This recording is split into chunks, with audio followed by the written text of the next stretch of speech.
राज्याचे ज्येष्ठ नेते आदरणीय कैलासवासी मधुकरराव पिचड साहेब यांचं काही वेळापूर्वी दुःखद असं निधन झालेले आहे। ही बातमी खऱ्या अर्थाने माझ्यासारख्यांना ही वेदना देणारी ही घटना आहे।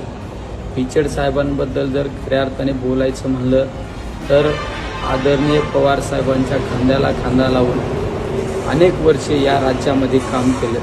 राष्ट्रवादी पक्षाच्या स्थापनेमध्ये आदरणीय पिचड साहेबांचा महत्त्वाची भूमिका राहिलेली आहे। राज्यामध्ये आदिवासी समाजासाठी अतिशय अग्रस्थानी भूमिका मांडणारं नेतृत्व म्हणून पिचड साहेबांकडे नेहमी पाहिलं जात होतं। आदरणीय पिचड साहेबांच्या जाण्यामुळे नुसत्या पिचड परिवाराची नव्हे तर आज राज्यातील सर्वसामान्य जनतेची आज हानी झालेली आहे। खऱ्या अर्थाने एक विकास पुरुष म्हणून ओळख निर्माण असणारा नेता आज आपल्यातून हरपलेला आहे। ही बातमी आपला सर्वांसाठी अतिशय वेदना देणारी आहे।